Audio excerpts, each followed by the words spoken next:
أعوذ بالله من الشيطان الرجيم بسم الله الرحمن الرحيم ما كان محمد أبا أحد من رجالكم ولكن رسول الله وخاتم النبيين وكان الله بكل شيء عليما المشرك اللهم صل على سيدنا مولانا محمد وعلى آله وصحبه وسلم.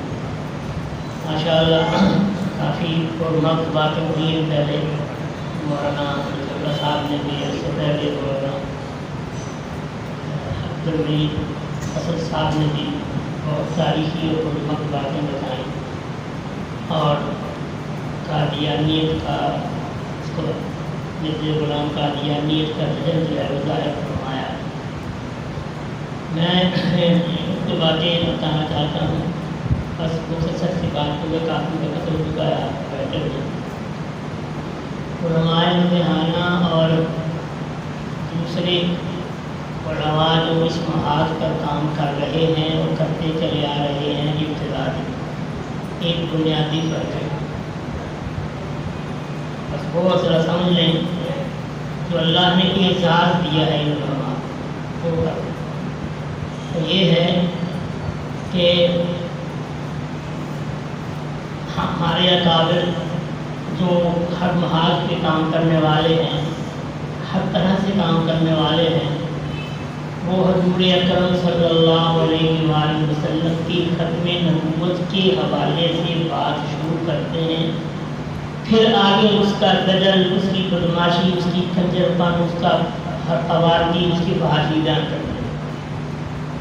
جبکہ علماء امتحانہ کا ایک انفرادی جو فرق ہے وہ یہ ہے کہ علماء امتحانہ پہلے اس کے کفر کو بیان کرتے ہیں، بعد میں اس کے کفر کی وجوہات کو بیان کرتے ہیں، بعد میں ختم نبوت کا ذکر کرتے ہیں قرآن کے حوالے سے. قرآن کہتا ہے فَأَمَّا الَّذِينَ كَفَرُوا إِنَّ الَّذِينَ كَفَرُوا بَعْدَ إِيمَانِهِمْ ثُمَّ ازْدَادُوا كُفْرًا. یہ آیت کا سمجھنے کا ان الذین کفروا بعد ایمانہم، جو ایمان کے بعد جو کافر ہو گئے. پہلے مرزا مسلمان تھا نا، کلمہ گو تھا، مسلمان تھا، اور پھر اللہ فرماتے ثم ازدادوا کفرا، پھر وہ اپنے کفر میں بڑھتے چلے گئے، ان کے کفر میں زیادتی ہوتی چلی گئی، یہاں تک کہ لن تقبل توبتہم، اس حال تک پہنچ گئے کہ ان کی توبہ بھی قابل قبول نہیں، قبولیت کے لائق نہیں رہی. اب یہاں سمجھے بات کہ عام حضرات کو ختم نبوت کے حوالے سے وہاں ادھر سے بات کرتے ہیں، ہم ادھر سے بات کرتے ہیں کہ اس قادیانی کا، اس بے غیرت کا انبیاء علیہ السلام، خصوصاً حضرت عیسیٰ علیہ السلام، حضرت مریم علیہ السلام کے بارے میں گستاخیاں کرنا، ان کے بارے میں بکنا، بکواس کرنا، اور اس کے بعد قرآن پاک کے معجزات عیسوی کا انکار کرنا، اس کے بعد پھر اس کا اپنا خود مسیح کا دعویٰ، مسلح کا دعویٰ کرنا، پھر مسیح کا دعویٰ کرنا، پھر مہدی کا دعویٰ کرنا، پھر اس کے بعد آ کر جا کے نبوت کا دعویٰ کرنا. اس لیے اس کا نبوت کا دعویٰ کفر نہیں بلکہ ازداد کفر ہے، اس کے کفر کی انتہا ہے. ابتدا کہاں سے ہے اس کی؟ حضرات انبیاء علیہ السلام، خصوصاً حضرت عیسیٰ اور حضرت مریم علیہ السلام کے بارے میں بکواس کرنا. جب حضرت عیسیٰ علیہ السلام کے بارے میں کہا کہ شراب پیتے تھے، حضرت عیسیٰ علیہ السلام کے بارے میں بکتا ہے، بکواس کرتا ہے کہ نعوذ باللہ مریم کی یوسف نجار کے ساتھ تعلقات سے اس سے یہ حمل ہو گیا، استغفر اللہ. اور پھر 6-7 مہینے کے بعد جب برادری والوں نے دیکھا کہ اب معاملہ خراب ہے، اس لیے جو ہے اب نقصان ہو سکتا ہے، ہماری بدنامی ہو سکتی ہے، انہوں نے فٹافٹ جو ہے اسی سب نجات کے ساتھ باندھ دیا، اس کے ساتھ نکاح کر دیا. اب 3 مہینے کے بعد جو بچہ پیدا ہوا اس کا نام عیسیٰ یسوع رکھا گیا. اب سمجھ میں آ گئی؟ پہلا کفر کی ابتدا کہاں سے ہوئی؟ گستاخی سے. اور اسی طریقے سے حضرت عیسیٰ علیہ السلام نے جیسے کہا آپ شراب پیتے تھے، کیوں؟ خود شرابی تھا، ٹانگ وائن پیتا تھا، منگواتا تھا، اس لیے حضرت جو اس کے اندر خباثتیں تھیں اس نے وہ خباثتیں حضرت عیسیٰ علیہ السلام پر لگائیں. پھر آگے چل کر اس نے پھر خود مسیح کا دعویٰ کر دیا. پھر اس کے بعد آگے چلتا ہے، پھر جب دیکھا کہ حضرت مہدی علیہ السلام آئیں گے اور مسیح علیہ السلام حضرت مہدی کے پیچھے نماز پڑھیں گے، تو اس بے غیرت نے خود مہدی کا دعویٰ کر دیا. حالانکہ یہ جو آدم پتر، یہ کس کا پتر ہے؟ اور بھائی میں جو آپ کو پریشان ہو جائیں، میں بات بتانا چاہتا ہوں، یعنی یہ جو آدم پتر وہ سید کا بیٹا، اس کی ماں کا نام چراغ بی بی کسی تھی اور ان کی والدہ کا نام کیا ہوگا؟ کیا ہوگا؟ آمنہ ہوگا. اور اس کے باپ کا نام غلام مرتضیٰ اور ان کے والد کا نام کیا ہوگا؟ عبداللہ ہوگا. وہ سادات ہوں گے. یہ لوہار ہے. پھر اگلی بات آپ کو تاریخی بتا دوں کہ یہ مرزا برلاس ہے، مغل برلاس. برلاس قومیں ایک دوسرے ہوتی ہیں، قوم میں آگے جو ساتھ ہوتی ہیں، یہ برلاس ہے. اور برلاس قوم حضرت نوح علیہ السلام کی کے بیٹے حام، سام، یافس 3 بیٹے تھے. حام اور سام کی اولادوں میں نبی ہوئے ہیں، لیکن یافس کی اولاد میں کوئی نبی نہیں ہوا. اس لیے اس کے کذب کی یہ بھی دلیل ہے کہ یہ برلاس قوم یافسی ہے اور یافسی میں کوئی نبی نہیں ہوا. اس کے بعد آگے چلے کہ یہ کیا ہے؟ بھینگا ہے. کیا ہے؟ بھینگا ہے. سڑک پر ٹرک کی گتی اگر ایک بار تو چلان ہو جاتا ہے تو نبوت کی سڑک اتنی غیر محفوظ ہے. وہاں بھینگے، جتنے بھینگے کانے کنجر کھڑے وہ وہاں دعوے کرتے پھرے اور ان کو مانا جائے. اس لیے یاد رکھیں عقیدہ ختم نبوت کا اصل مفہوم یہ ہے کہ غلام قادیانی نے اپنے کفر کی ابتدا کی گستاخی انبیاء سے اور انتہا وہاں تک پہنچی کہ یہ ازداد میں آیا تو اس کی کفر کی انتہا وہاں تک پہنچی جہاں بھی توبہ کی قبول نہیں ہو سکتی. اس لیے اسلام اس لیے ختم نبوت سے نہ شروع کیا کریں، اس کے کفر سے شروع کیا کریں. ہمارے والد صاحب رحمۃ اللہ علیہ حضرت شاہ عبد القادر رائے رحمۃ اللہ علیہ نے انہوں نے ایک لفظ بھی نہیں کہی ختم نبوت کا بولا. میں آپ کو مزے کی بات بتا رہا ہوں، یہی جامع مسجد دیکھی ان کی سوانح آیت طیبہ، ان کے اندر بھی ہر وقت یہ کہتے ہیں رد قادیانیت. کیا بولتے ہیں؟ رد. کیوں؟ نبوت کا تو مقام یہ ہے اس جیسے بغیر پلیت کے ساتھ لفظ نبی کا لفظ بولنا ہی شان. کہاں ختم نبوت؟ صرف نبوت کی شان کے منافی ہے. اس لیے آپ نے کیا مانو ہمیشہ کیا جملہ بولا ہے؟ بولو رد. ایک جملہ بھی آپ کی کے بارے میں لکھی ہوئی کتابیں جنہوں نے آپ کے متعلق نے لکھی کوئی مجھے بتا دے گا. انہوں نے ختم نبوت کا کام تو نہیں بلکہ فرمایا جو رد کام کیا شاہ جی رحمۃ اللہ علیہ، حضرت مولانا حبیب الرحمان صاحب قادری رحمۃ اللہ علیہ، حضرت متعلقین میں سے علامہ رشاد رحمۃ اللہ علیہ کے متعلقین میں سے ان حضرات نے حضرت رحمۃ اللہ علیہ ان کو پابند کیا اور اس کو کرایا. اور فرمایا جب حضرت شاہ جی نے کہا حضرت ہمیں کچھ پڑھنے پڑھانے کے لیے بتا دیں، فرمایا آپ کو قادیانیت کی تہذیب میں جو کچھ کر رہے ہیں بس یہی تمہارا وظیفہ ہے، یہی تمہارا وظیفہ ہے. اس لیے میرے بھائیوں میں یہ کرنا چاہتا تھا یہ بات رکھو کہ اس کا کفر پہلے ہے، دعوی نبوت بعد میں ہے. اس لیے یہ نبوت کے دعوے کی وجہ سے کافر نہیں ہوا. کئی لوگ نیچے سے کر دیتے ہیں اور اس کے اندر 17 سال کا فرق ہے. کتنا؟ 17 سال کا فرق ہے. 1884 سے لے کر 1901 تک اس نے 1884 کے اندر اس نے کفر کر دیا، اس نے گستاخیاں کی. اور جیسے مولانا پہلے بتا کر گئے ہیں اس نے بڑا ہیلا کیا کہ اپنے دو بکواسیں کی تھی وہ نکالی اور نکال کر لوگوں کے سامنے اس کے کفر کو ننگا کیا.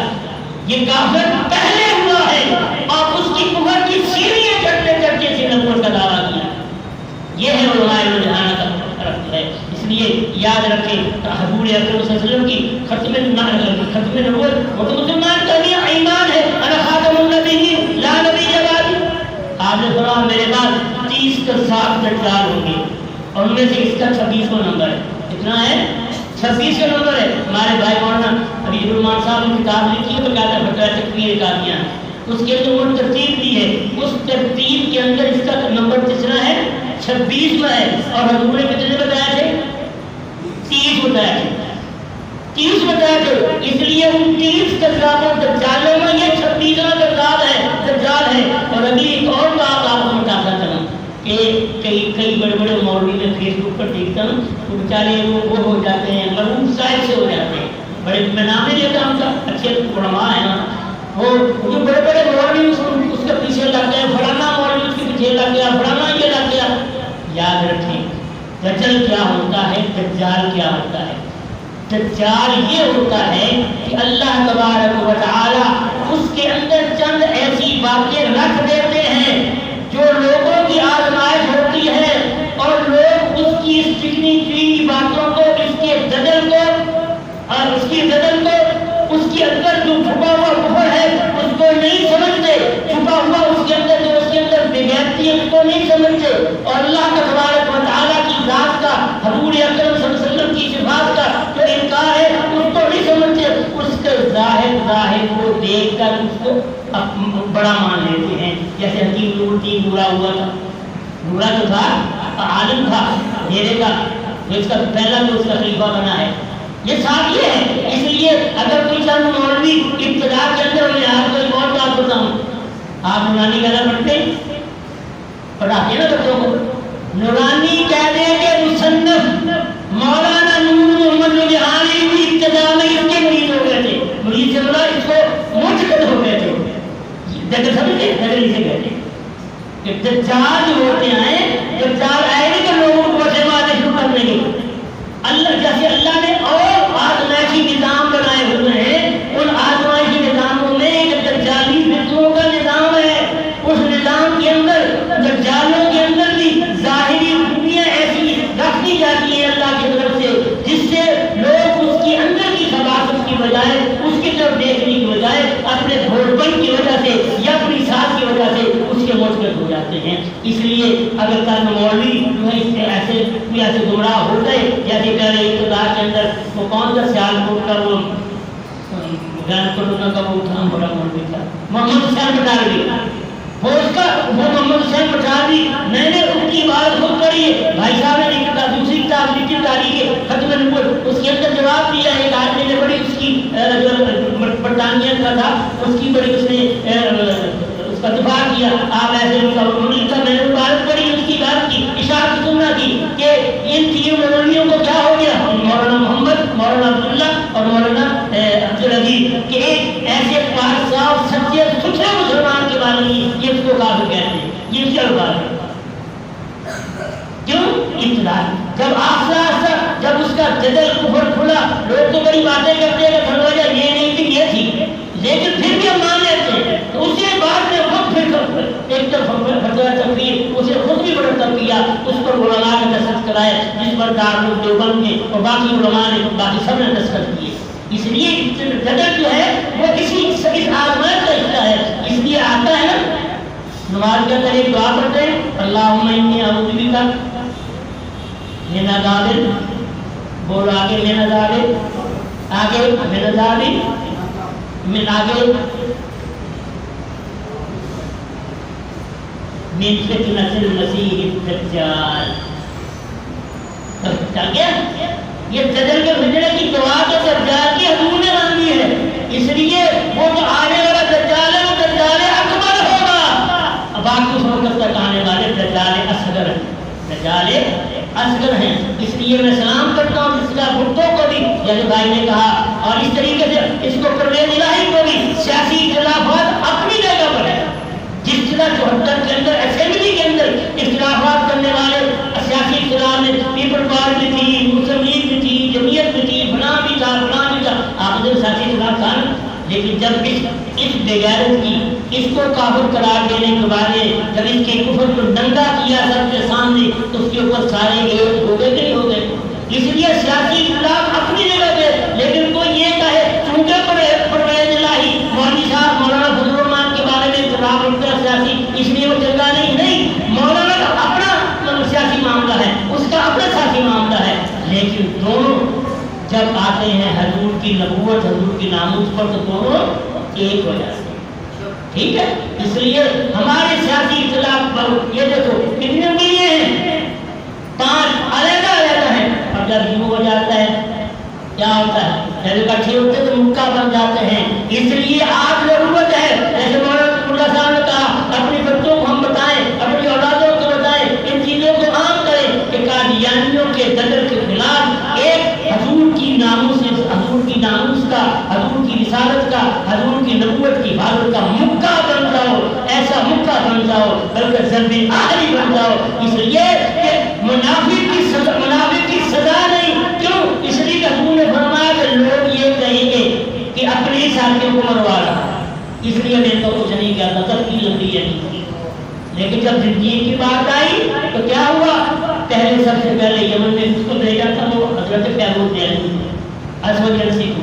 جب زندگی کی بات آئی تو مسلمہ کی بات ان کے بعد آئی تو حضور اکرم صلی اللہ علیہ وسلم کی دور کے اندر ہی لشکر بن گیا تھا. پھر اس کے بعد حضرت ابوبکر رضی اللہ عنہ اس سے پوچھا نہیں بلکہ اس کے خلاف لشکر بھیجا جو اس کو تحقیق کر کے جہنم باہر کر کے آیا. اس لیے زندگی اور گستاخ کی ایک ہی سزا سارت تن سے